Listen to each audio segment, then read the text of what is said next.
hear things like this and see things like this, couldn't understand the motives behind this. Some of us young people, and you know what I mean, a lot of people couldn't understand. See, me myself, you know, I was born in a so-called bourgeois community and had some of the better things you could say of life. And I found that even some of the better things of life for black people wasn't too cool. And I found that there was more people starving than there was people eating. And I found that more people didn't have clothes than they did have clothes. And I found that I just happened to be one of the few. And I made a commitment to myself that I wouldn't stop doing what I'm doing until all those people are free. A lot of times I wanted for it to be possible for people to be free under capitalism. I wanted it for socialism to be able to be brought about through means other than violent means. But those were times when I was trying to be subjective. I was looking at things and trying to make them the way I wanted to make them be. Because I didn't mind dying, but I just thought, well, everybody shouldn't have to die. And what we're saying is that we're more than people that are for armed struggle. We're people that are for armed struggle, for the purpose of bringing on the people's revolution, for the purpose of setting up initially a socialistic state, and for the purpose, secondarily, of advancing into what you could call utopia or what we would call a communist state. We're saying that by observation and participation, by educating and by arming and by teaching the people revolutionary political power, we think that we as the vanguard can move those people that need to be moved that way. We can let those people ride our backs as oxen down the path of social revolution. And on and on and on, and finally, like we said, utopianism, or what you call communism. The Deputy Chairman of the Illinois Black Panther Party, Brett Hampton.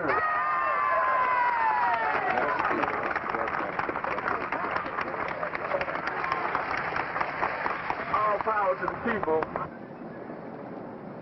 And I just want to tell you that the chairman of the Black Panther Party is going to be ungagged, and they're going to have to take those chains off him. But they're only going to have to do that if there's enough organization and if there's enough education and if enough people know about the chairman's plight. And that's our job. That's what we're going to have to do. We're going to have to tell everybody in the world what's going on with Chairman Bobby. A lot of people reading the papers, every bus you get on, every building that you go into, they're talking about how cruel it is, the way they're treating Chairman Bobby Seale. And that's good, but what's not so good is that they don't understand that after Chairman Bobby Seale, it'll be me and you and everybody else. Because when they even get to the stage of fascism, they've gotten to a stage where they're going to do anything that they think is necessary to force people that don't want to dig on the shit that they're whooping on the people. They're going to force them to dig it. And they wouldn't even be doing this if it hadn't got to a stage like it is now. That thousands of people will come down to the Civic Center to denounce motherfuckers like Adolf Hitler, Hoffman, and Mussolini, and Mitchell, and all these other fascists that's running our society. They wouldn't be down here now. And that's what we're down here for. Because we don't think that people that founded the Black Panther Party, the Liberation Party, the Vanguard Army for the revolutionary struggle on the international level, we don't think that's a person that's a criminal. As a matter of fact, we think that when Bobby Seale and Huey P. Newton got together in 1966, they got together as peacemakers, not as peace breakers. They got together to deal with the peace breakers. Peacemakers like the pigs, people that come in our community, occupy our territory like it's a foreign territory, as they do all over the world. All of us need to do all that we can to stop this rising tide of fascism. Because if we don't, we'll be in a situation similar to that situation that the Jewish people were in a few years ago. Now we understand very clearly that they've shown by their actions that they, the establishment, intend to play the role that Germans played. We have to show them by our actions that we do not intend to play the role that the Jews played. When they got together, Huey P. Newton and Bobby Seale, yes, they got together with guns, and there's nothing wrong with that, because we need some guns. Black people need some peace. White people need some peace. And we are going to have to fight. We're going to have to struggle. We're going to have to struggle relentlessly to bring about some peace, because the people that we're asking for peace, they're a bunch of megalomaniac warmongers, and they don't even understand what peace means. And we've got to fight them. We've got to struggle with them to make them understand what peace means. Bobby Bobby still is going through all types of physical and mental torture. But that's all right, because we said even before this happened, and we're going to say it after this, and after I'm locked up, and after everybody's locked up, that you can jail revolutionaries, but you can't jail a revolution. Right. You might run a liberator like Harris Cleave out the country, but you can't run liberation out the country. You might murder a freedom fighter like Bobby Hutton, but you can't murder freedom fighting. And if you do, you come up with answers that don't answer, explanations that don't explain. You come up with conclusions that don't conclude. And you come up with people that you thought should be acting like pigs, that's acting like people and moving on pigs. And that's what we've got to do. So we're going to see about Bobby, regardless of what these people think we should do. Because school is not important and work is not important.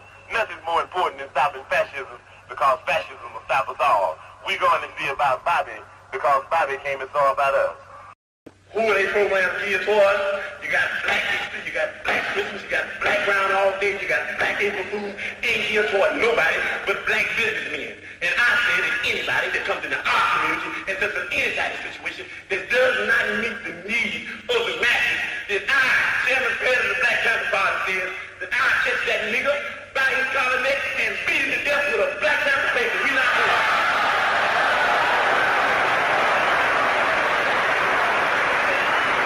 We're drawing the line right here. Things will come no further. They are not going to make us retreat. We're going to have somewhere, no matter how far we run, no matter how long we have to run, that when we reach that point, we're going to be able to stop and say, in the voice and hearing to say it is, that, motherfucker, doing what you for, you dig? Because I got my gun, motherfucker, and you got yours. And if you try to shoot me with your gun, motherfucker, if you try to take my gun, well, then I intend to blow your motherfucking brains out. That's what it's got to be about. That's what it's got to be about.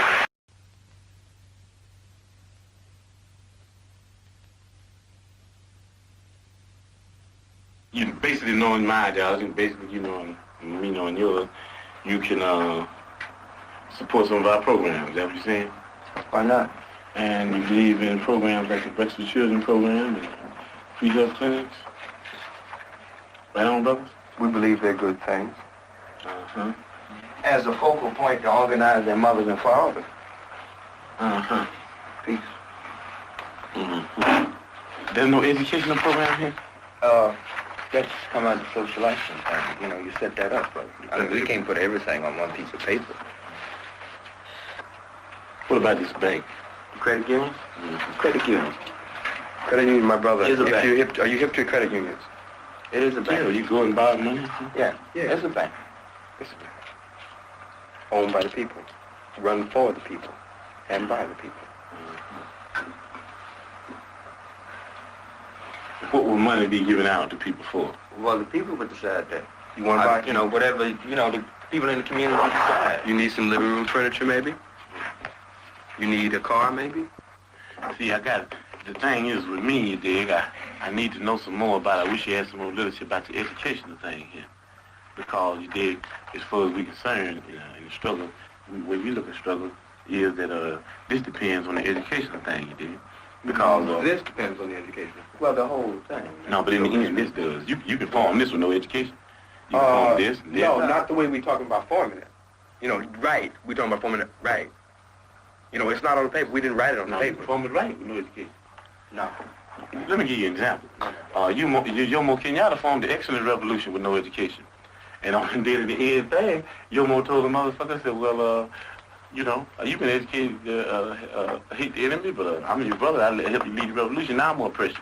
Another example, Papa Doc in Haiti. Papa Doc in Haiti hated everything white. Man, you couldn't put this white paper in front of Papa Doc's face. But he moved all the white people out and he took over and be oppressor. He did, causing no education. And the people that had been educated, they said that we don't hate the motherfucking white people, we hate the oppressor, whether he be white, black, brown, or yellow. So we got to know the educational program to find out what is going to be in the finale. A lot of people, Jomo Kenyatta is called never a revolutionary, but an ex-revolutionary. So is Papa Doc. They brought on a successful revolution. That thing in the Masterminds was a bitch. Bantu freedom fighters, all that kind of action. What we're saying is that it's the end. But you don't judge Castro now. You can't do it. Nobody in this room could judge whether Castro's going to be a revolutionary or not. You know what I mean? We're talking about things, you know what I mean, with China, the People's Republic, and even at the stage they're in now, talking about even going on further into a communistic state. That's what we're talking about. Those are revolutionary. So we got to understand here the educational program that you have to be able to figure out whether it will go on the right lines where the people will end up in a situation where they can be able to really control themselves. You understand what I'm saying? With no education, the people take this local foundation and start stealing money because they won't be really educated to why it's the people's thing anyway. You understand what I'm saying? With no education, you have neo-colonialism instead of colonialism, like you got in Africa now, like you got in Haiti. So what we're talking about is there has to be an educational program. That's very important. As a matter of fact, we're so important with us that a person has to go through 6 weeks of our political education before he can consider himself a member of the party, able to even run down ideology for the party. Why? Because if they don't have an education, then they're nowhere. You dig what I'm saying? They're nowhere because they don't even know why they're doing what they're doing. You might get people caught up in the emotionalist movement. You understand me? You might get them caught up in because they're poor and they want something. And then if they're not educated, they want more. And before you know it, they'll be capitalists. And before you know it, we have Negro imperialists. Yeah, but see, brother, the reason we don't do a lot of talking because what you say is a foregone conclusion with us. Yeah, well, see, brother, the reason I do a lot of talking is because there's no foregone conclusion. So we always say in the Black Panther Party, that they can do anything they want to us. We might not be back. I might be in jail. I might be anywhere. But when I leave, you can remember I said with the last words on my lips that I am a revolutionary. And you're going to have to keep on saying that. You're going to have to say that I am a proletarian. I am the people.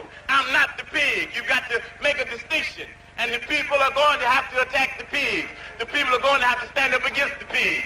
That's what the Panthers are doing. That's what the Panthers are doing all over the world. The Panthers have gotten like a lot of publicity in Chicago because of the fact that Bobby still is on trial with the rest of the 8 for the conspiracy. But, you know, we're finding out, especially today, that you have a lot more problems than just Bobby Seale being on trial for the conspiracy.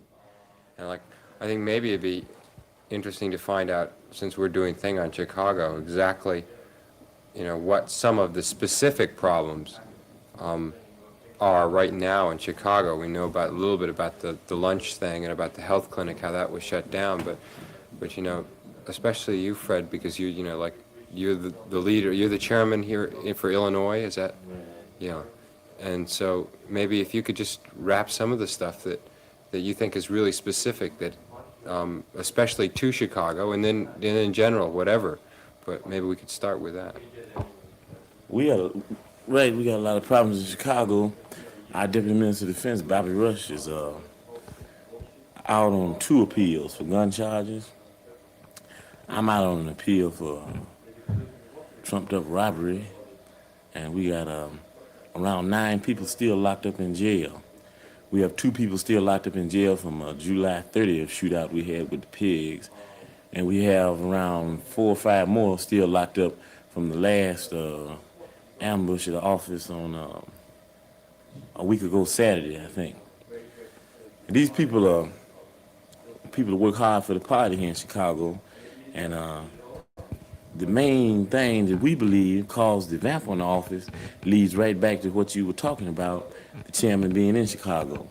You know, people came into the office and piled up the supplies for the health clinic and burned it in the middle of the floor. This showed some type of megalomaniac tendencies that these people have, because they're obsessed and they're crazy with power. They came into there and they ripped the brothers out of the office and then beat them brutally when they got them outside the office. The brothers did not shoot at them like they claimed they did. They said that somebody in the block was sniping, and these drunkard bastards went up in the office and burned the whole office down because some people were shooting at them. The main issue is that the chairman's down there at the federal building, and the chairman's being tried illegally. We don't think that old people have a right to try the chairman. We don't think that this judge, he's too old, he's too outdated, he's too outmoded, he's too decrepit, he's too senile, he's too stupid, and he's too racist, and he's too imperialistic. To try a chairman, he's got too many fucked up traits. And so the issue now is that we organize the people around some of these bad traits, some of these illegal traits that this man has, some of these traits that would not allow him, whether he wanted to or not, to be able to give our chairman a fair trial. You see, when you get that old, you don't do what you want to do. You do what you have to do, you know. And even if he did get some type of good feeling about wanting to try chairman in the proper manner, he wouldn't even be possible. He doesn't have enough strength in his body to try to withstand any type of attacks that the press would launch on him if he gave our chairman a fair trial. We want him out of the courtroom, and we want our chairman released, because the chairman is not a criminal. As a matter of fact, he's just the opposite of a criminal. He's just as far from being a criminal as that judge is from being a teenager, because he's the father of our Breakfast with Children program. He's the father of our free health clinic. And this is not, if this is criminal, then we all want to be criminal. If it's criminal to feed children that are hungry, if it's criminal to start a program that says that the only prerequisite that people have to involve themselves in this program is to be hungry, then we're going to continue to be criminal. If it's criminal to say that the only prerequisite that people have when they want free medical aid is that they be sick, then we intend to continue to be criminal. And because we think that this shows the contradictions of that slaughterhouse down there, what they call the Cook County Hospital, where they take people and experiment on them, and they got these gaping apes down there that are waiting to launch some type of physical attack on people and rip them off, take intestines, anything else that they need for some of their relatives. And we know about all these maniacs because this Dr. Bernard was a maniac. We call him the fastest knife in the West. And he's ripping black people off, and all these fascists ripping black people off. It's a racist tendency. These people don't have any right to determine when black people are going to die. They don't have any right to be able to lay a black man down and say that we think he was close enough to death that we should take his heart. Because these motherfuckers, we know where they at, and we know they want some of everything off of us. They like some of our sex organs. They like some of everything, some of our brains and arms and everything. And we're not going to allow these motherfuckers to rip us off.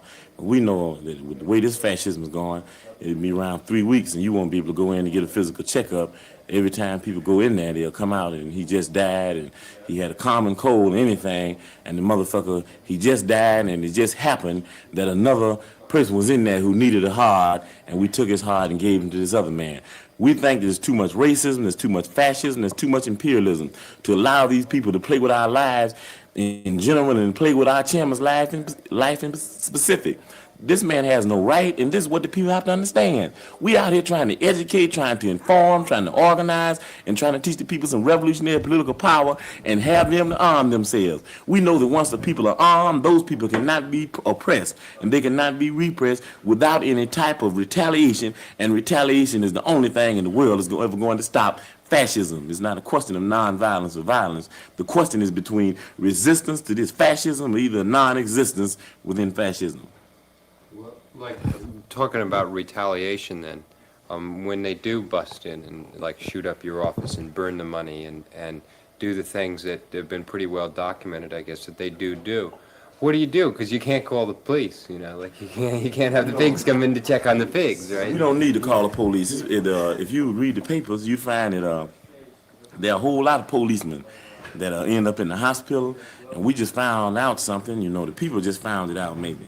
But policemen react the same way from .357 Magnums and shotguns that the people do, or anybody else. And we know how to ward these frantic fascists off, that we have to defend ourselves. We intend to defend ourselves. We did so in the past, and we're going to do it today and the day after that and the day after that. Because only through this proper example of the self-defense and the proper example of retaliation, and by letting these people know that we move from some basic laws, that anything that goes down on the oppressed people on the part of the oppressor, it should be reciprocal. And in plain proletarian workers' language, it takes two to tango. As soon as these motherfuckers go, we go.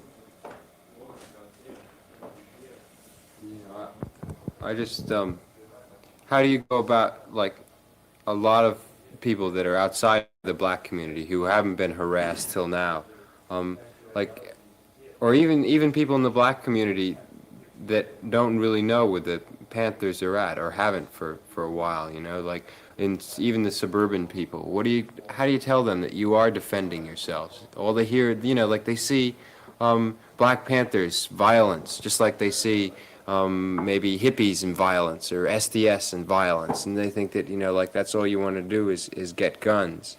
What kind of, like, even an education program, what are the Panthers into as far as that? Black people in the ghetto don't have to be educated, I know that, but like there are a lot of people who should be, and maybe you could, you know, like get to those people? Are you trying? I don't think there's anybody trying any harder and in their attempts at being any more successful than Black Panther Party. I think that Huey P. Newton and Bobby Seale should be called Professor Newton and Professor Seale, because when it comes to educators, I think that they're some of the best educators that the world has ever produced. As a matter of fact, I would go on to say, for people who think that the Black Panther Party is wrapped up in complete metaphysical bullshit about some of these other people like Mao, and we respect Mao. But I'd say that Chairman Bobby and Huey P. Newton and the Chief of Staff David Head also are the most profound Marxists in the world living today. And they're writing some of the most profound Marxist, Leninist ideas and dealing with some of the most difficult problems in difficult times under the difficult repression of the most repressive force, the most capable people of repressing a people in the world. And I think they're doing the job beautifully. We're out there every day and educating. People learn by example. I don't think anybody has an argument with that. I think that when Huey P. Newton said that people learn basically by observation and participation, I think that everybody caught on to that. So what we're saying very simply is that if they learn by observation and participation, then we need to do more acting than we need to do writing. And I think the Black Panther Party is doing that. That we didn't talk about a Breakfast for Children program, we've got one. We're not going to tell you how many kids we intend to feed in Chicago. We're feeding 3,000 to 4,000 every week already, and I don't know how many all around the country. We're not talking about beginning to think about treating people free when they need medical services. We're opening a free health clinic in the city of Chicago in less than 3 weeks. These are the type of examples that people can relate to. The Tribune or the Daily News or sometimes no other establishment press that is a tool of these fools can belittle what we're doing, because the examples are right there. They're concrete. Just like the old saying goes, one picture's worth 1,000 words, and you've got to believe what you see. The programs are there. People have to see them, and the only people that don't see them are people that shut their eyes and fight knowledge. And people that fight knowledge will never be any good to the revolution anyway. But those that accept knowledge, those that are thirsty for knowledge, those that are aggressive about obtaining knowledge, or even those that are lazy about obtaining knowledge, they've got to see what the party's doing. Those that are aggressive will come and see it. Those that are not aggressive before they know it, we'll have a program right next door to their house, and they've got to see it then if they come out of the house. And if they're too lazy for that, we'll have one in their bedroom, and they got to go to bed. I know. Let's see, what was the other thing that What about the Weatherman's action this last week? What are your feelings about that? We had a lot of feelings about that. I think the first thing, that I should say, being egotistical, is that I was right.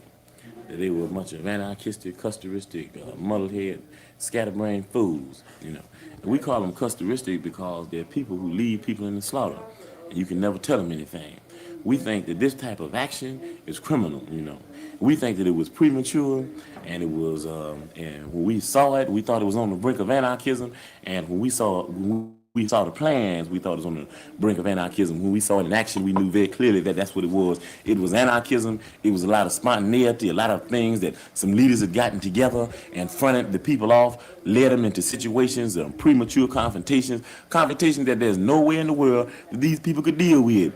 People were locked up, astronomical bonds were set, money would have to be spent that could have been spent for revolutionaries who have been locked up, and if they were allowed to be bonded out, they would be back on the streets engaging in a constant revolutionary struggle, a day-to-day, month-to-month, year-to-year struggle in order to, benefit the people. But what do we have to do instead? Because of these megalomaniacs, then we have to see people that have money that would donate something to the movement, giving these people money. These people in SDS very clearly showed that they had all types of wrong tendencies, organizational chauvinism and racism and opportunism and everything, because it's opportunistic to use the Black Panther Party as the vanguard when it benefits you, but then when the Black Panther Party as the vanguard tells you that a move that you're making is ideologically, politically, and organizationally an incorrect move, and you refuse to accept that basic Marxist-Lenin theory that they give you, then that proves then that you only believe that the Black Panther Party is the vanguard when it's beneficial to you.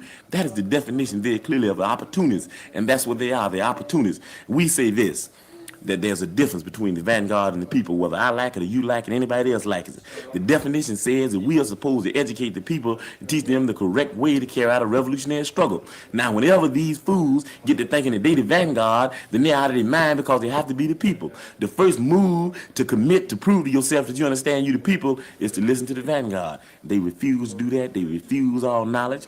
We call them some know-it-alls who get a smattering of knowledge and move out on a premise that they think revolution is a game. We think revolution is far from that. Revolution is a discipline, art that people have to perfect, and if they don't perfect it, then what they're doing in fact is, you know what they're doing? Weathermen and people like weathermen are setting up a situation. They're planning some counter-revolutionary. They're planning some opportunistic and some anarchistic. They're planting some individualistic and some chauvinistic and some customistic seeds in the ground now, that when these seeds come up, these seeds will have vegetation on the end of them that will frighten people. It will have horror that will horrify the masses and terror that will terrify the masses. Why? They're setting up premature confrontations by which the pigs, the reactionary ruling class, will be a movement. That's kind of revolutionary, and we have to define it. We said that they were wrong, and they were a bunch of muddleheads. We're going to criticize them educationally. We try to set examples and show them some discipline, educational demonstration, instead of all this hee-hawing and funny tickling and jumping up and giggling down the federal building and turning flips, because these are nothing but a bunch of acrobatic counter-revolutionaries and nothing but a bunch of fools. You know, you're talking a lot, and I can see what you're saying about the anarchy and the whole trip about that with the SDS, and yet, like, you and the people around you seem to be, like, always in danger. You know, you could be killed as you walked out of here, because this happened to a lot of people in the Black Panthers and all the black movements. And, like, can you be sure that your movement, are you strong enough now, you know, that are you going to go on? Is the Black Panthers, if you are killed, will the breakfast program go on just on a, you know, day-to-day type level? Well, last year we started 3 Breakfast for Children program, and this year we gave those 3 to the people, and they're running those Breakfast for Children already. And people are. Right. And our whole program is geared toward educating the mass of the people. And that free health clinic that we have, the people in the community are going to run that clinic. And after a while, we're going to give them that clinic, and we're going to move on to higher levels, because we understand the difference between the vanguard and the people. We're not going to practice imperialism. We're going to keep out there setting up some new examples, some new revolutionary programs that the people can basically relate to, because basically people are progressive and basically people are revolutionary. We're not worried about them killing anybody, because I think that, you know, they jailed Huey P. Newton, and they ran Cleve out the country, Elvis Cleve out the country, and they jailed Bobby Seale, and we got David Head up there now, who's very capable, most capable of running the Black Panther Party, and they can just take all of them they want to. We're always going to have someone to fulfill that position, because that's the type of organization the Black Panther Party is. We don't produce buffoons, we produce leaders. But everybody in the Black Panther Party, on any type of cadre, he's becoming a leader. We can, our minister, deputy minister of health in the state of Illinois, can run the Black Panther Party, and so can anybody on this cadre. So all that they're involved in is an excursion in futility, because anybody that tries to deal with wiping out the leadership of the Black Panther Party is dealing with a time wasting. It's a futile effort to seize some type of power that can never be seized, because it's a type of flowing power, and it's a type of unending flow of this power. Every time somebody moves, we're just producing more and more people, you know. And you know how the story goes. They had a chance. Wiping out power is what's got them in the mess they're in now. Wiping out power is that's what's got the Black Panther Party on their asses, you know, because they wiped out so much power. So I think they about tired of wiping out power. They wiped out Martin Luther King, and they wiped out Malcolm X, you know what I mean? And they wiped out all these people, and these people were produced. So I think that in the near future, you'll see programs initiated by the government that they'll probably have the CIA protecting people like us. Because when they wiped out Huey P. Newton and Elvis Cleaver popped up, I know very well that they said we wish to God that we had have kept Huey P. Newton on the scene, because this motherfucker's out of his mind. Right on. Shit. There was somebody rapped earlier about going on to higher levels, and then you just said it again.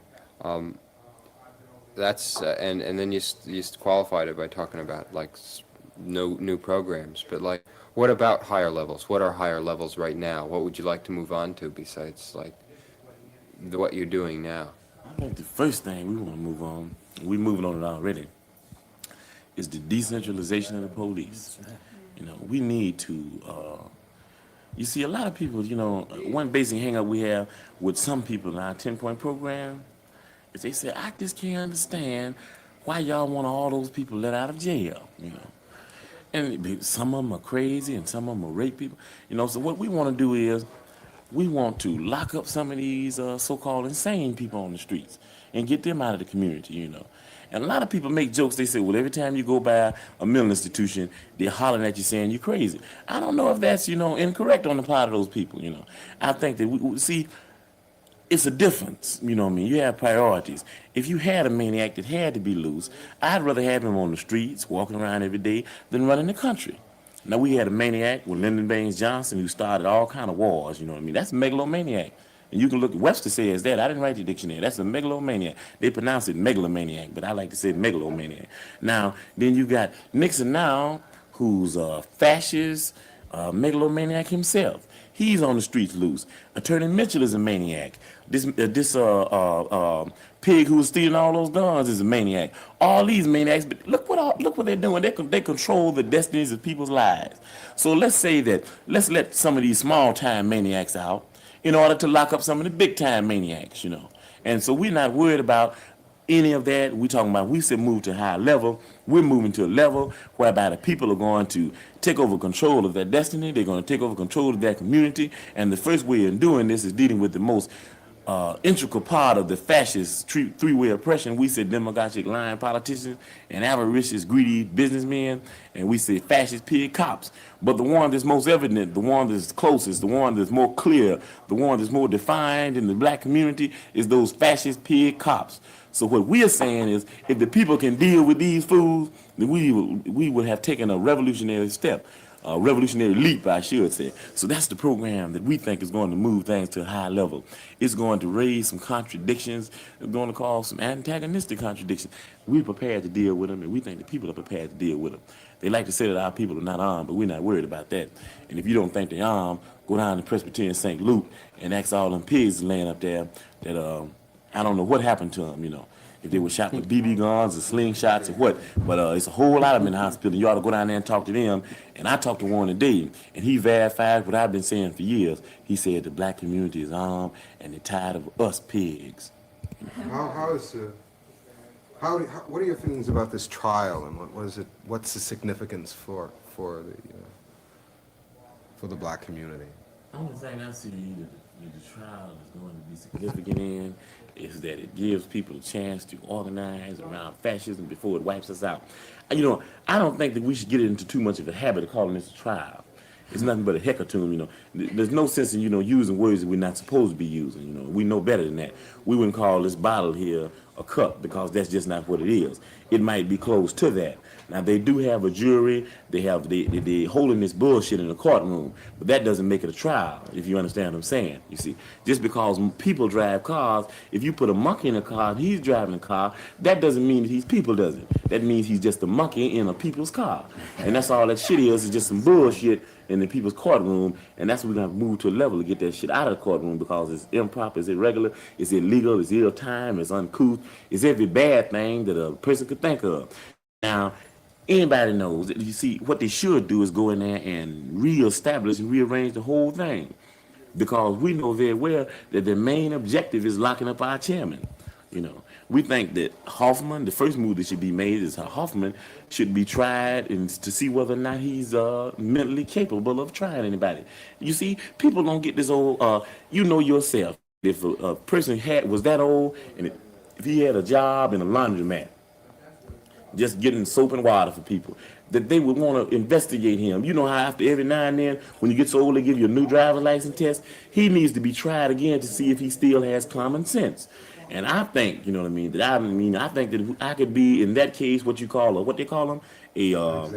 No, they call him a professional witness, expert witness. That's what they call him. I could be an expert witness in that case, and Chairman Bobby could be an expert witness because we have facts to prove.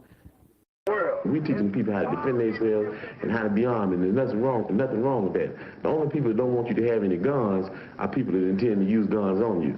We said there's something funny about the guns in our community. We don't mind there being guns in our community, but we said there's been a misdistribution of our guns. For some reason or another, they have all the guns. And we relate to Jesse James, you know, and things like that, that when Jesse James was on the street, the sheriff, he didn't think about harassing Jesse James. Everything would be all right if everything was put back in the hands of the people. And we're going to have to put it back in the hands of the people. Everybody in the state of Illinois is going to have to be involved or even around the revolution, because we're going to have one. And we're going to have to do more than talk. We're going to have to do more than listen. We're going to even have to do more than learn. We're going to have to start practicing, and that's very hard.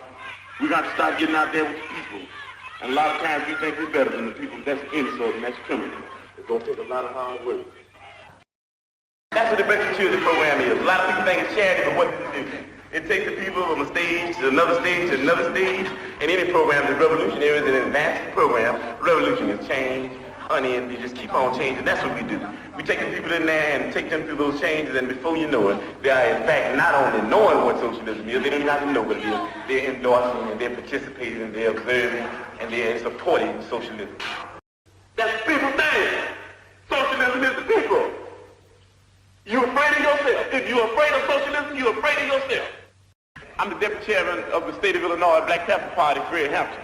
I have the pleasure now to introduce who I believe is one of the baddest motherfuckers in the world. A man that did something that a lot of us ought to be very glad that he did. He was a part of making the only party which exists in the United States today that represents the people. As a matter of fact, he was one half. Him and Huey P. Newton started out in 1966. Sometimes I think where some of us were in 1966. I think what we would have said if we'd heard about some niggas going out in the street talking about carrying some guns, fighting all them policemen because we didn't know they were pigs out there in the streets. And I think I'm speaking for the whole party of the state of Illinois. I know I am. When I say that we love Huey P. Newton, we love Elridge Cleaver, we love Bobby Hutton, we love the Black Panther Party, and we love Chairman Bobby Seale. We love them because they were the first ones that took a stand against capitalism and racism and said that we'll fight it till the end. We said we join the line somewhere, motherfucker. If you try to pass us, we'll blow your brains out. They were the first ones that came through with the program that was initiated for the benefit of the people. All those things that I named, the reasons why we love them are reasons that make it beneficial to us. But let me simply say when I'm introducing Brother Bobby that we love him because it's lovely to love. Chairman Bobby Seale. People don't understand the Black Panther Party's relationship with white mother country radicals. A lot of people don't even understand that word that Elridge uses a lot. But what we're saying is that there are white people in the mother country that are for the same types of things that we are for stimulating revolution in the mother country. And we said that we'll work with anybody and form coalition with anybody that has revolution on their mind. And we're not a racist organization because we understand that racism is an excuse used for capitalism. And we know that racism is a byproduct of capitalism. We know they have our pictures, we know they're looking for us, we know they want us, but we're still saying that even though we could be in a sense, as far as this system goes, on the mountaintop, we in the Black Panther Party, because of our dedication and understanding what's in the valley, knowing that the people in the valley, knowing that we originally came from the valley, knowing that our flag is the same flag as the people in the valley, knowing that our enemies is on the mountaintop, our friends are in the valley, we say even though it's nice to be on the mountaintop, we're going back to the valley.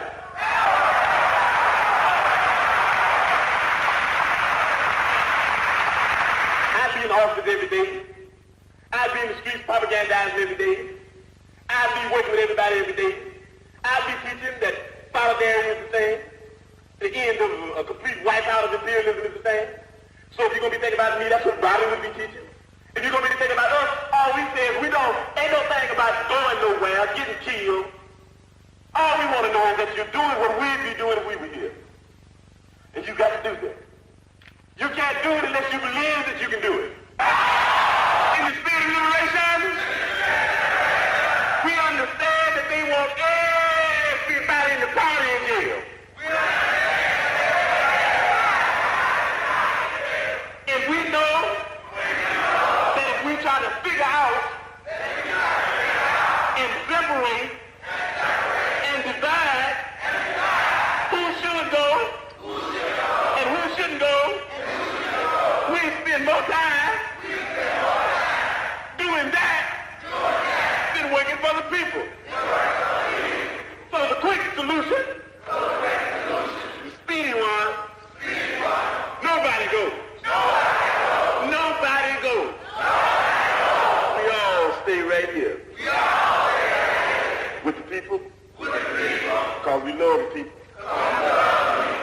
Okay, you can put your hands down now. We say all power to all people.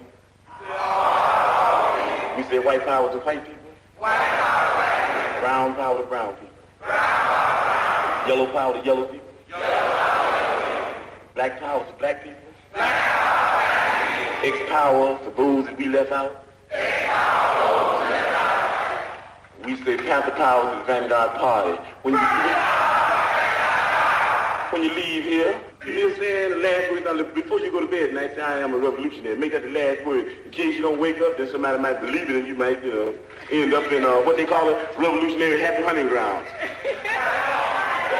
Say that. I am a revolutionary. Learned a lot when I was in prison.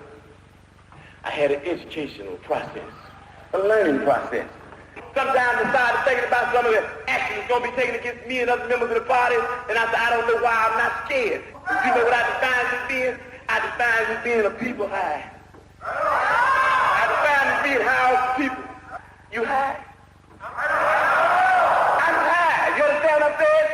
I'm high off the people. Send me away to the penitentiary, and I went to the penitentiary way down in the north, Illinois.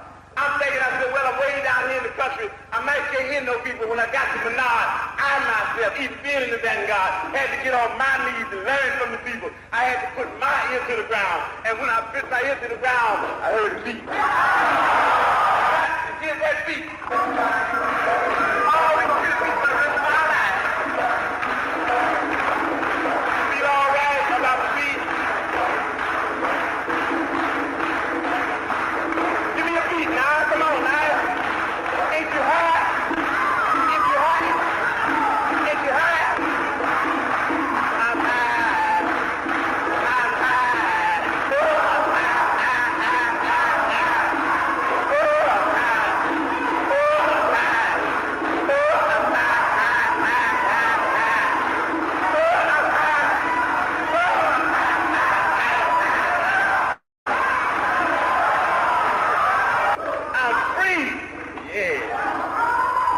Oh, I'm talking about? We're talking about a beat that can't be stopped by anybody.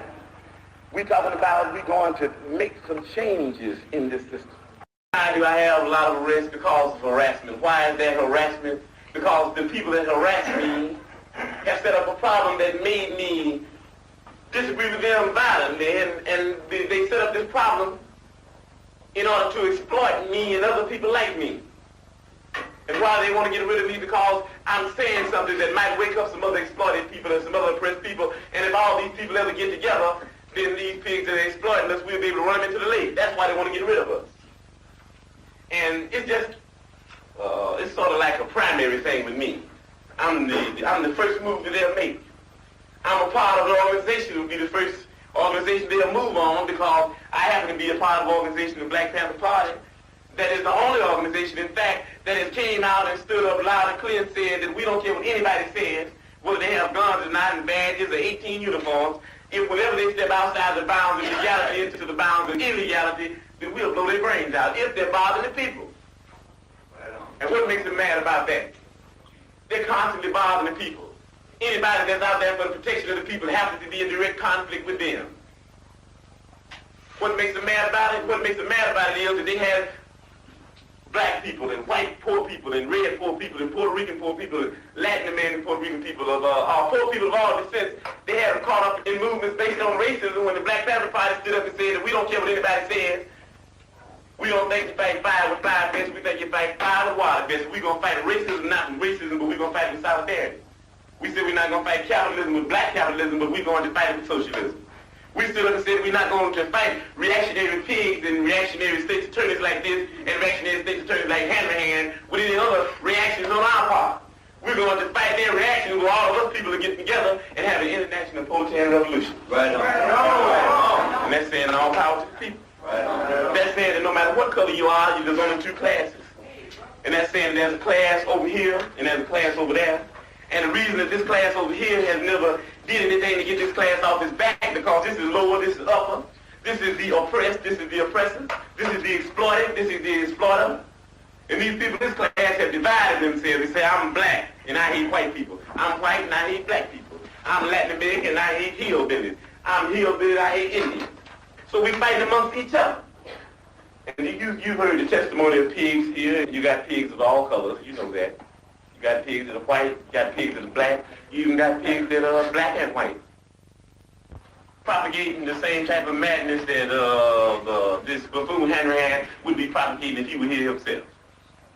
And why?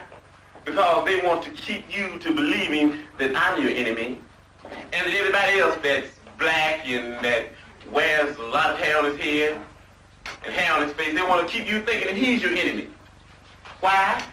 Because if ever you would disregard him and overlook him just for a minute and throw away that question of racism and start into dealing with a little logic, then there would be no one else you could attack other than Henry Hand, other than Bailey, and other than Tricky Dicky Nixon. If you make the right decision, then the oppressed people of the world will get complete satisfaction. I know you return a verdict of not guilty. Thank you. I want you to understand, don't worry about all these things going down, because it's not important. Because all these rip-offs and all these kidnaps and all these murders and all these jailings, the beat goes on. And it goes on some. I know that. I said it before I went to jail. I'm back in the eye and I may be going again. But if I do go, if you don't say anything else, then the last thing I heard you say was that you can jail a revolutionary, but you can't jail a revolutionary. Yeah, you can lock up a freedom fighter, but you can't lock up freedom fighters. You can run a liberator around the country, but you can't run liberation around the country. And if you do, you come up with answers that don't answer, explanations that don't explain, and conclusions that don't conclude. Ho Chi Minh is dead because he was fighting for peace. Gotta know that. He was tired of fighting for peace. Larry Roberson is dead because he was a fighter for peace. They'll tell you that these brothers here were war monsters. They have the trick of making themselves look like the angel and making you look like the devil, which is only the fact they make the devil look like the angel and make the angel look like the devil. And I'm telling you that just as our motto says, we don't believe in war. We're against war. We understand that the only way to stop war is to engage in war. We don't dig a gun, but the way to get rid of a gun, make a man get rid of a gun, is for you yourself to pick up a gun. This is what Ho Chi Minh understood. This is what Larry Roberson understood. This is what Chairman Mao Zedong understands. This is what the Black Panther Party understands. This is what anybody that calls themselves a revolutionary or one of the forces of the revolution, anybody understands what we're talking about. It's nothing hard to understand. Many of you people who get hung up and you are racking your brains about who to follow and who not to follow are nothing but a bunch of people that's bullshitting, because it's very clear who to follow. It's very clear who the enemy is attacking viciously, who the enemy is painting black, and it's very clear who the enemy is playing up and saying he's an all-right guy. They will not wipe out the Black Panther Party, because our chairman Bobby Seale says as long as there's any black people, one black person in the world, there will be a Black Panther Party. Larry Roberson said, no longer can I allow the pigs to brutalize the people any longer. He felt the same way that Huey P. Newton felt. And he did the same things that Huey P. Newton would do. And Larry Roberson said that I'm standing here on my constitutional rights. And the only thing that can move me will be death, and there's nothing wrong with death, because if I can't find anything worth dying for, then I'm not fit living. I'm ready to make a commitment now. I'm only 20 years old, but if I live to 80 and I never make a commitment, I'll be dead anyway. If I live till I'm 99, I know that I died at 20, because all those other years that I lived not knowing I made a commitment, it would be nothing but a ceasing of your breathing at 99. Larry said it would be nothing but an announcement of my death at an earlier date. I would have died when I was 20. I'm going to stand right here and now make a commitment right now, saying that I'm going to stay right down here and defend the people that belong to me, the people that have been oppressed by the pig. And that's what Larry Roberson did. He was proletarian intoxicated. He couldn't be intimidated. Was no fear. Was no compromise. Malcolm said, was no love lost. He understood the enemy. He understood the language of the enemy. He communicated very well. Let's start communicating. Let's say that Larry Roberson, Ho Chi Minh, might have died in the sense of nothing. They didn't really die because the spirit still lives in the people. And that spirit that they left with the people, we're going to use that spirit to carry on the proletarian revolution. I know this. Larry Roberson died for the people, That's the revolutionary death. Let's say the liberation prayer of Larry Rose. We got him on our mind. Long time ago, we used to talk about the mountaintop in the valley. Larry Roberson, in the sense, was on the mountaintop in that Larry Roberson was going to college. Could have got him a job, went to school, got some good grades, came out with a shirt and suit and tie on and walked the streets and would know everybody, nobody would have probably ever bothered him. They would have told him, say, you're all right because you're not around 2350 West Madison. You're not selling pamphlet papers. You're not feeding hungry children. You're not trying to cure the sick. But Larry Roberson chose, in other words, to say that I don't care what it might be up there. I know where the commitment is, and my whole life has been a life of commitment. I don't intend to compromise now. I don't care what it feels like up there, how nice it may be, how wonderful it may be, and how easy and luxurious life can be. I don't care if I don't have a dime. I know it's hard to be a socialist. I know it's damn impossible to be a communist in this society, but that's what I intend to be. I intend to live in a communal fashion. I intend to live like a communist and live with my comrades. I intend to die for the people.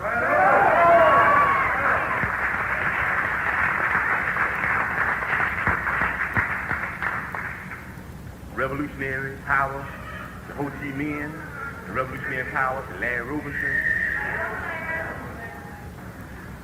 and all power to the people because that's where it belongs in the hands of the people. I want you to know that I want you to think. If you ever think about me, and if you think about me niggas, and if you ain't gonna do no revolutionary act, forget about me. I don't want myself on your mind if you're not gonna work for the people. Like we always said, if you actually make a commitment at the age of 20, and you say, I don't want to make that commitment because for the simple reason that I'm too young to die, I want to live a little bit longer, what you did, you did already. You have to understand that people have to pay the price for peace. If you dare to struggle, you dare to win. If you dare not to struggle, then goddamn it, you don't deserve to win.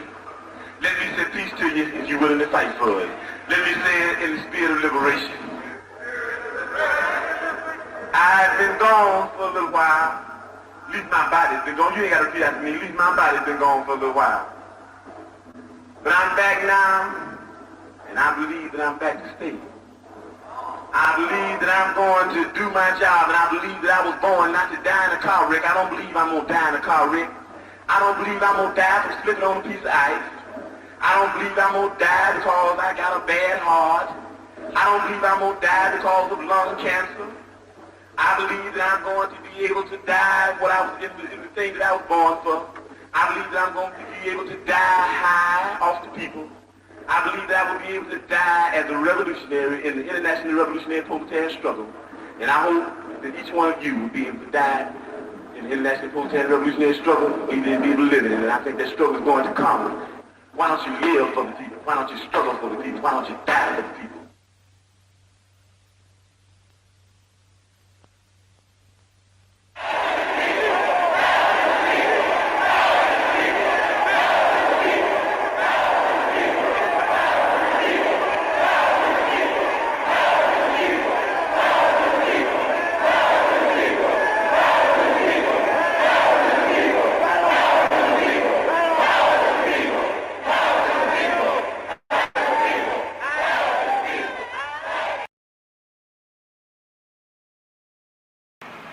Fred, where does the Black Panther Party stand concerning the Weathermen, the SDS? We stand way back from the SDS and the Weathermen because we believe that the Weathermen action is two actions. It's REM 2 and Weathermen. We think they call them both national action. We think that REM 2 is national action and Weathermen is national reaction, you know. We think it is anarchistic, opportunistic, individualistic, it's chauvinistic, it's customistic, and that's the bad part about it. It's customistic in that its leaders take people into situations where the people can be massacred, and they call that revolution. And it's nothing but child's play, it's folly, and it's criminal because people can be hurt. We say that they're doing exactly what the pigs want them to do. When they take people down and just do nothing, play around, and the pigs are prepared for this, and they'll wipe all of those young people out. We think these people may be sincere, but they're misguided, they're muddleheads, and they're scatterbrains. The only way we can show them is to criticize them like we're doing right now, and then leave from here and go to the federal building and have a demonstration that's to educate, a demonstration that is disciplined and organized, you know. And that's what we're going to have to do, and let them see the examples. Tell me why you feel the approach of the SDS Weatherman is wrong. I feel it is wrong Just as I said before. No, don't tell me just you said before. That's why I asked you again. Just answer straight, just in case we use this part. I feel that it's Let me wrong. ask you again. Why do you feel that the approach of the SDS weatherman is the wrong approach? I feel that it's wrong because it's pig action. You see, they're doing exactly what the pigs want them to do. They're leading people into a situation where it's an astronomical situation, too great for the people to deal with. It's a situation where you got a bunch of mechanical pigs with 357 Magnums and shotguns and mechanical mace and all that type of thing. And then they're talking about they're going to carry on a revolutionary struggle. That's not revolution, it's insanity, it's madness, it's nostalgia, and it's a massacre. That's what it's potential massacre, that's what it is. And we don't support that because we've said all power to the people. All the power is manifested in the people. We don't have any people whose lives we believe that should be thrown away. Has the weatherman SDS tried to get you to go on their side? Have you met with them, and what happened? We met with the weatherman faction of SDS several times. We've had ideological struggles and we have ideological differences. So what we did was we had the other faction of SDS that agreed with the Black Panther Party called for an alternate action, a well-disciplined action not to provoke pigs, an action not to talk about setting up confrontations with the pigs because the people are not ready for confrontation. These confrontations that they have are premature. They're politically premature and they're wrong because they commit people in a situation which they're not anywhere prepared for. Well, why do you think the weatherman SDS tried to link the Black Panther Party to its movement? I don't know if it was actually the weathermen of SDS. I'd have to say that it was the establishment press that is nothing but a tool of Warden Nixon's machine. We call him Warden Nixon because the whole world is a penitentiary and he's just a warden of the whole world. And you see, these people are just an arm that he uses for fascist oppression, you know. And I think today these fascist news media might have did that. Now, briefly, how would you sum up what the weatherman SDS is trying to do and what you think of what they're trying to do? I'd say that basically they believe that white people need to learn how to struggle. That they believe that these white workers need to learn how to struggle through confrontations. I'd have to say that basically I believe that this is incorrect. I believe that white workers have been struggling. They're some of the most violent people in the world. I believe that what they need is they need a redirection in their ideology and in their politics. They need to know who to struggle against. The workers need to start to begin to learn that their job is to struggle against the bosses. And until they do this, then struggle is incorrect. It's like no struggle at all. We say that if you don't struggle correctly, you shouldn't struggle. But you should struggle. We said dare to struggle and you dare to win, dare not to struggle, and you don't deserve to win. But we have to struggle properly. What about the special approach of weatherman, which seems to be violence? Well, you see, I don't think it's really violence, you know what I mean? I think it's just a lot of folly, a lot of child's play. I think that to have violence, you've got to be able to cope with violence, you know what I mean? And that's what the Black Panther Party, a lot of people say we're violent. We're a self-defense organization that believes that the people should be educated to what's going on. Yes, we do defend our offices and we do defend our homes. This is a constitutional right. Everybody has, there's nothing funny about that. The only reason they get mad at the Black Panther Party when they do it is for the simple reason that we're political. And they don't want to admit this. There are a lot of young organizations around, but we're a political organization. We're an organization that understands that politics is nothing but war without bloodshed, and war is nothing but politics with bloodshed. That it's just like you stretch something, and it goes, you can stretch things, they're going to be in another thing. If you stretch politics so long, it'll be war, and that's where we're at. Well, then why do you feel it's so important for the Black Panther Party to disavow any real link with the weatherman SDS? I think it's important because there are a lot of people that watch the Black Panther Party for examples. They observe us and participate with us. And if we can be connected up with this, then it would be very unadvantageous to the people and very unadvantageous to the struggle, in that people that claim to be revolutionary would be going down roads that they think might be revolution, but in fact they're not roads to revolution. They'll be going east when their intentions are going west. And also it's important because the Chairman Bobby Seale is in town, and he's being tried by this fascist judge Adolf Hitler Hoffman, you know, and he's being tried without a lawyer. And we've got to bring all of the attention and focus on this trial that we possibly can, so that people can understand that these people are more capable of building gas chambers than Hitler ever was capable of building gas chambers. And we're going to have to get together.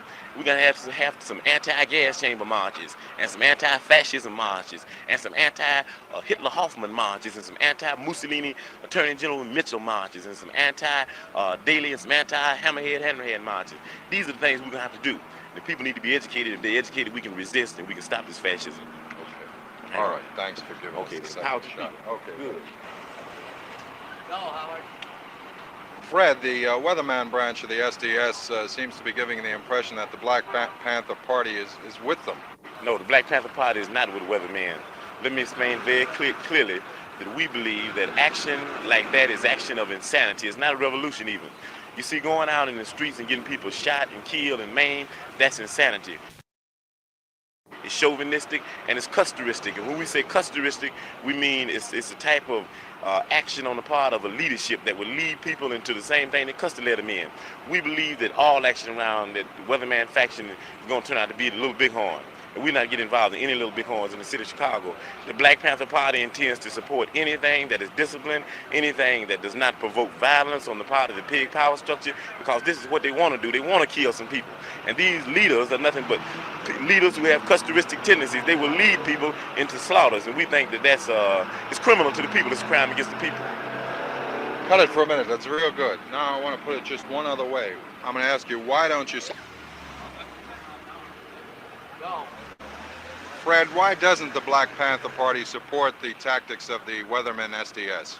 We don't support those tactics because they are acts of provocation, and they're acts that the pigs, the policemen in the city enjoy. They're doing just what the police want them to do. Our actions are just the opposite from that.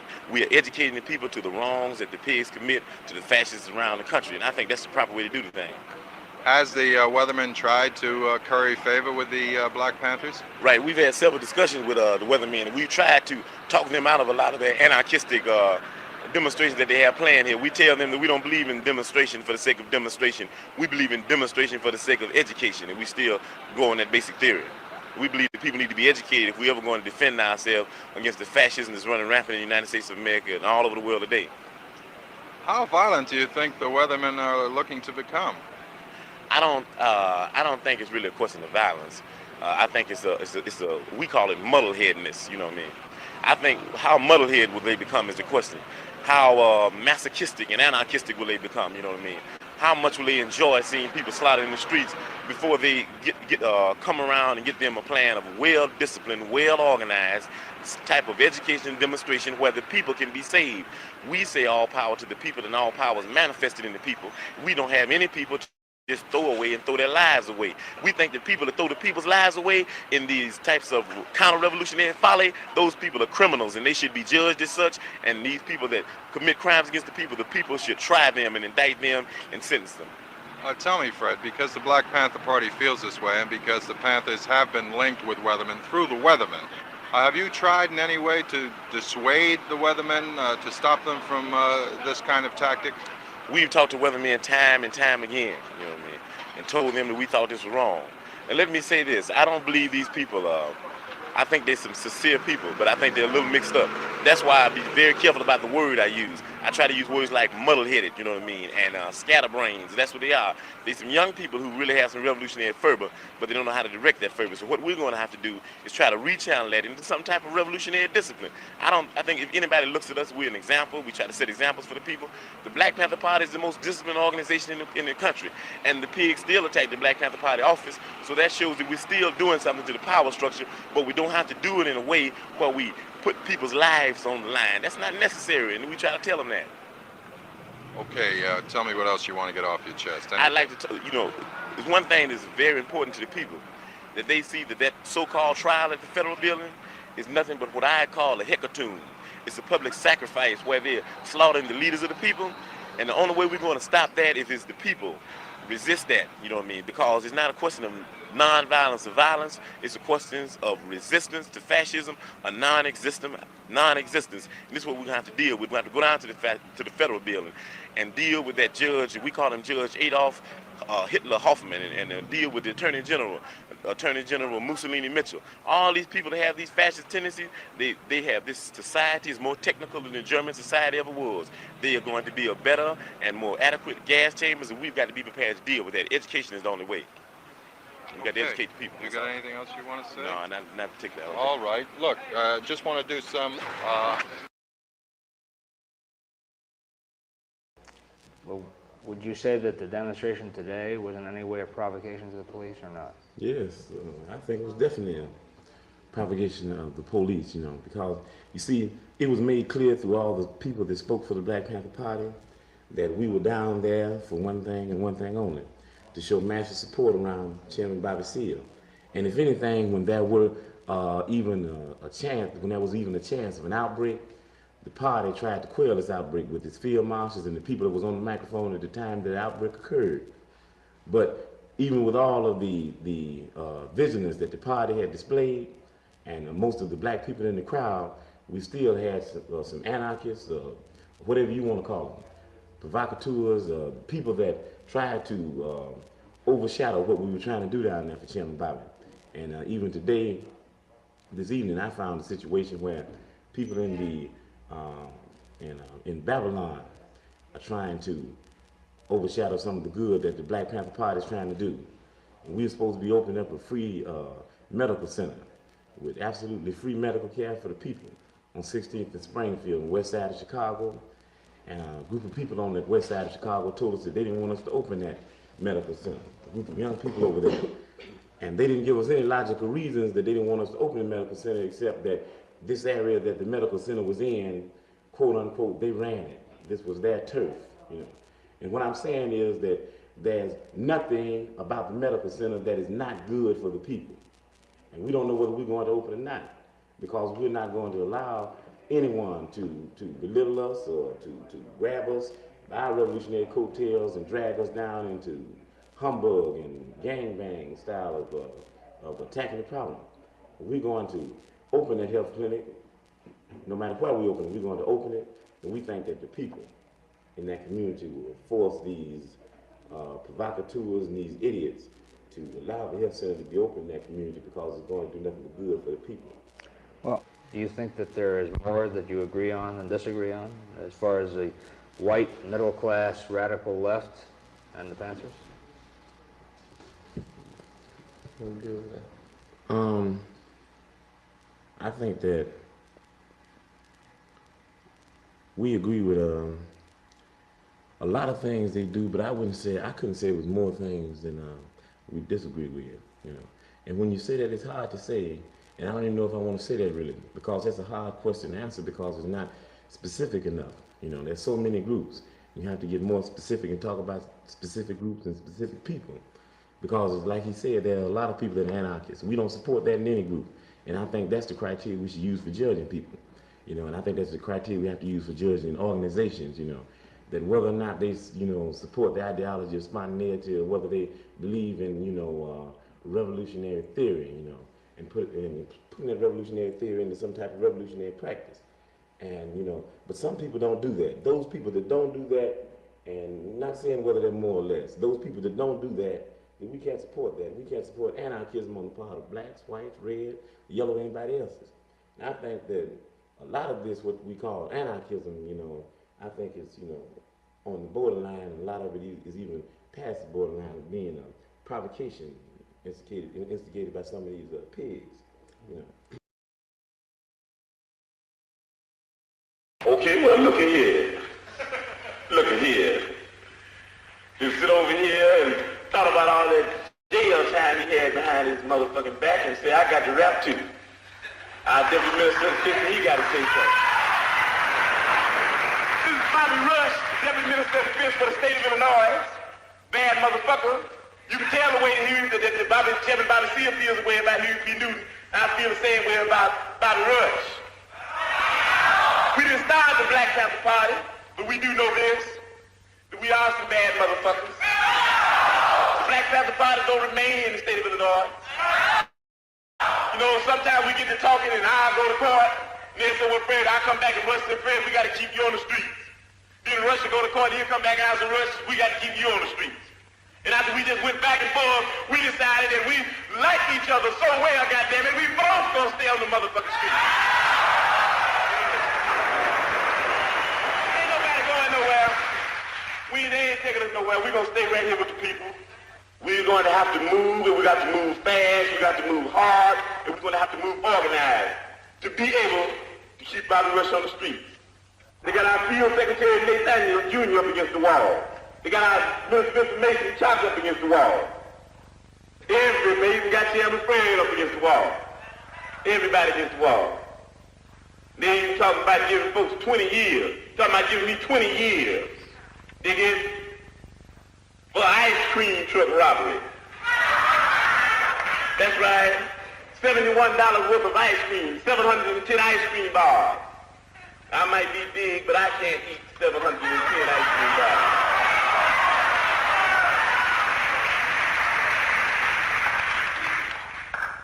But even though they tried to give me all that bad publicity, they still came out in the end showing the true nature of a panther. Because they said I went into the truck, beat up this pig that was in our community exploiting people, took the ice cream bars from them, handed them out to the kids.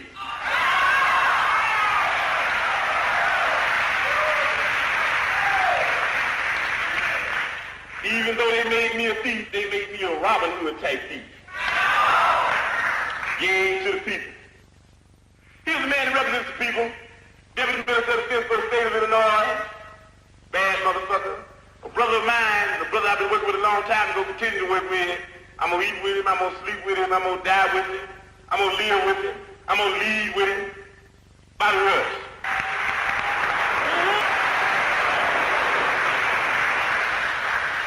Okay, now we're going to organize a movement so big to make sure that the leaders of the Black Panther Party in this state are not political prisoners and are not exiled or not killed, that movement is going to be so big that we might even have to go and get Huey P. Newton and let him carry a sign. We're going to have everybody involved. We're going to have everybody involved. And we're going to start a thing called Free Fred. Don't that sound nice? Hey, let's do that. Free Fred. Free Fred. Free Fred. Free Fred. Hey, I ain't even in jail yet. Nobody's coming in the front door. Well, there's nobody. No gas. Nobody getting on the roof, Jim. Nobody getting on the roof. We believe in, what is it? Fire, cover, and fire. The Minister of Health, the Minister of Health and doctor's going to be covering me after while I'm loading up. Now, see, in other given situations, like when you're trying to fight an enemy, see, because when you got ice on him and you got firepower too, you won the battle. What do you say? Yeah, well, look here. What do you think about this building right over here on West, around the corner of West? Building, I think about 10, 12 stories. It's higher than this. Yeah. Now, see, the only way we can get him is outshoot him or give him more firepower. See, we can keep him pinned down. He can't get up and shoot. There's too many bullets coming at him. So the only way that we can get him is outshoot him, put too much firepower on him where he can't really jump. Okay. Therefore, what you're saying is we got to eliminate, just throw that process out of our mind by firing from the bouncers like that. No. You just that and a whole lot of semi-automatic and automatic action on him over there, and he ain't got no time to say nobody. That's right. Just keep it down. Yeah. You know, you might think sound reaction there on my part, man, but I just wish they would come tonight. Yeah, well, I want them to come. I wish they would. Minister of Defense. I said the people. Why don't you get a military viewpoint of how much chance they got to come up here? No, it's impossible. That's right. What it ever said is the difference between 20 million niggas and 20 million niggas armed to the hill. This is impossible, man. I ain't bullshitting. I ain't know, and I didn't realize it, man. Double 07. Yeah, Jack, but see, we put Rush out there and you, and he won't even be able to get up. 2 aim. Hey, we aren't asking for no water. No, but the way I see it, yeah, but the way I see it, if he try to take this here off, I think the people would have the first people's victory.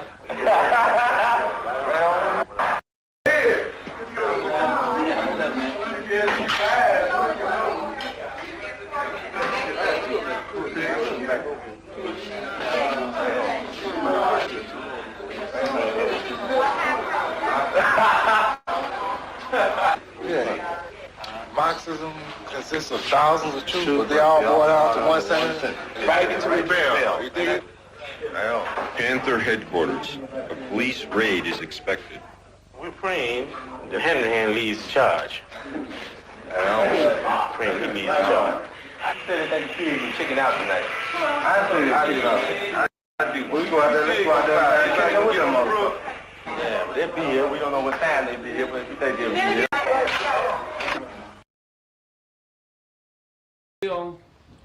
We have 3 principals, Linda Beeson, Golly Stokes, spokesman for the Black Keystone Nation.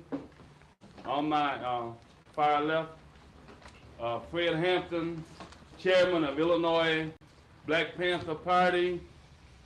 Here, C.T. Vivian, coordinator for the for the Coalition for United Community Action. Here, these are the three principals. You take the right. We're supporting you. Will you give us your name on film as we roll here so we got it on film? My name is Fred Hampton. Yeah, you rolling? Ready? Yeah. My name is Fred Hampton. While the fascist stormtroops of Warden Nixon's repressive machine single out individuals such as Michael and Johnny Soto, Charles Jackson, 14-year-old boy murdered in cold blood in Argyle Gardens, the outlandish murder of Charles Cox, and the shameless illegal acts of violence directed against our chairman Bobby Seale after he tried only to exercise rights that some of us thought were rights guaranteed to every citizen of the land of the free and the home of the brave.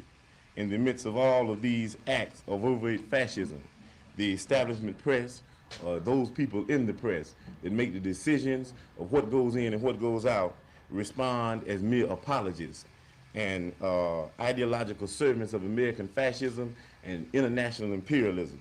If the journalists and press men or those people that make the decisions for the journalists and press men really want to become defenders of independence, how can they watch while Bobby Seale is being chained, gagged, beat about the face and head, kicked in the groins, and denied two basic constitutional rights?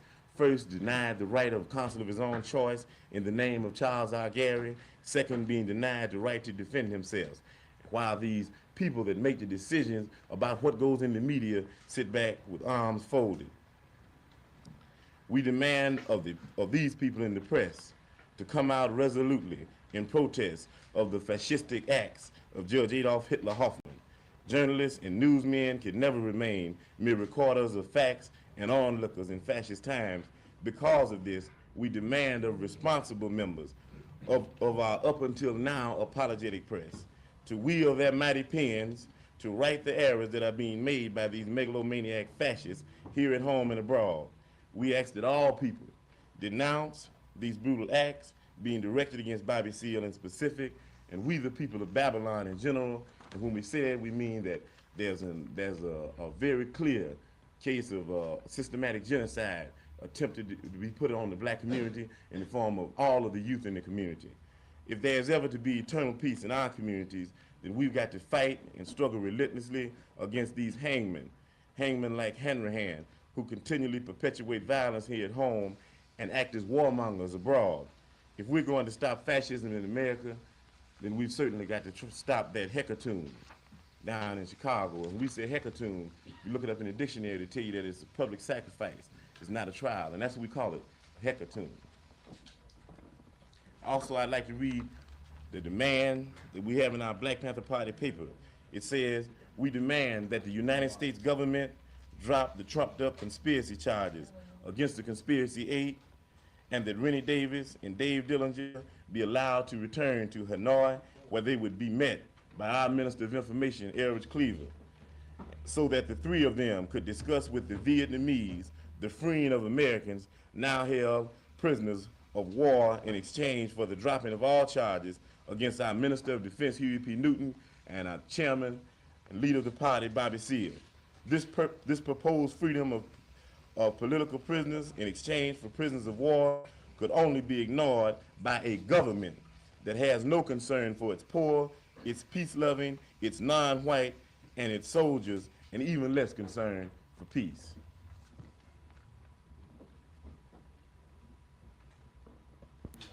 Also, one other thing is that this Monday, we're going to be having a rally demanding, in general, that the trial be stopped, but in specific, that the chairman of the Black Panther Party, who's guilty of opening up free health clinics and guilty of opening up free breakfast programs, be ungagged and unchained. And that would be Monday, November the 3rd at 12 o'clock noon. And we also doing that with the support of the entire coalition, and also with the support of all people in the black community that are sensitive to this type of injustice that's being placed upon any black man in the so-called democratic society. Where is that going to be? That's going to be at the Federal Building, 12 noon on Monday. Fred, you normally call for the closing school and... We all, right. We working on that right now, and we calling a strike on schools and also a strike on work. And those people in the community, we understand that some of them have to work. We asking them to wear black, and we asking them to drive with their lights on when they're coming home. Because this whole situation needs to be shown to the world, because it seems to us as if Daley and the leaders of Chicago are trying to set some type of vanguard. Hampton, the Honorable Judge White presiding. The defense will call this first witness. I'd like for you again to describe to me what happened, if anything, after you and Officer Duffy pulled onto the school ground. Well, I identified you as the person who grabbed me by the throat and held me down in the ice cream stand. We were walking, looking through the crowd, and looking for the one who would beat him up. And what, if anything, did he say when he saw me? Or what, if anything, say something first? That's him. I'll never forget his face. That's the one. Okay, now when that police car pulled up, what, if anything, happened? Well, one policeman was on the outside of the car, and one was on the inside of the car. Officer Dunn pointed to Fred and said, "That's the man that did it, isn't it?" Mm-hmm. And the ice cream man said, "Yes, I think so." So in other words, the officer pointed out he as being the person who had robbed this man, and in response to that, after that, the ice cream truck driver said, "I guess that's the man." That's right. What race were these police? One was white and one was colored.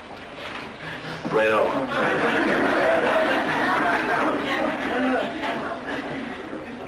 Officer Dunn, do you know the defendant, Fred Hampton?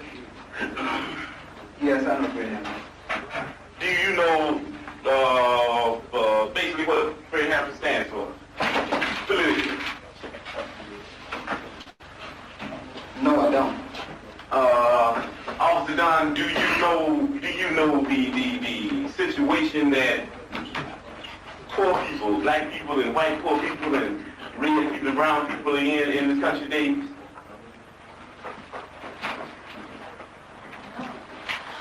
Well, not completely. But you do know that part that you do know, is that part includes the fact that these people are being oppressed by some white people that like to oppress people to make profit. Do you know that? Objection. Abstain.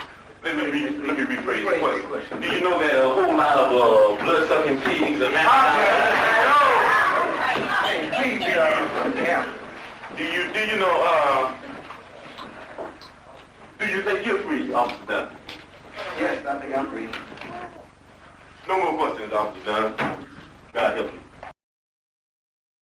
But the state's attorney and the state's attorney's office has reasons to see Fred Hampton in jail. We've got a new state attorney, you see. And he said already what he thought about people that had different political beliefs than he had. His speeches sound somewhat like those of Hitler. And we know why he wants to see Fred Hampton put in jail. Why? The verdict. We have, Your Honor. What is your verdict? We, the jury, find the defendant, Fred Hampton, not guilty.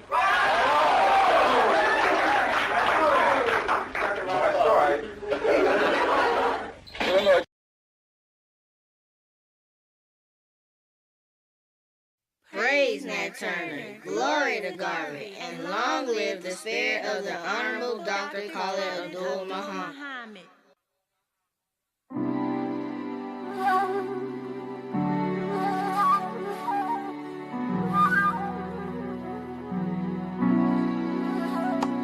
Oh, thank you.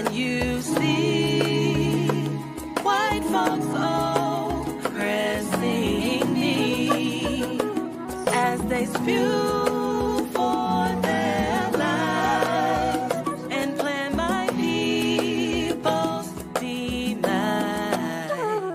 whose broad stripes and bright stars represent all the scars inflicted upon our race, a great people displaced. Now the time has come for the revolution as we march through the night and take hold of their lives. Barbie land and red and black and green, African flag wave. When we win the victory, forever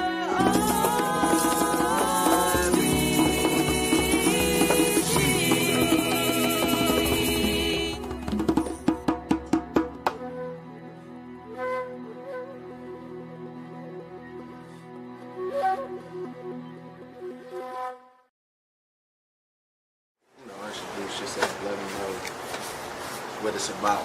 Okay. What you represent. I'm Ramona Africa, Minister of Communication for the MOVE organization. I am the sole adult survivor of the May 13, 1985 government bombing and murder of my family. I am a representative of the International Concerned Family Friends of Mumia. I'm a former political prisoner. I did 7 years in prison for surviving that massacre.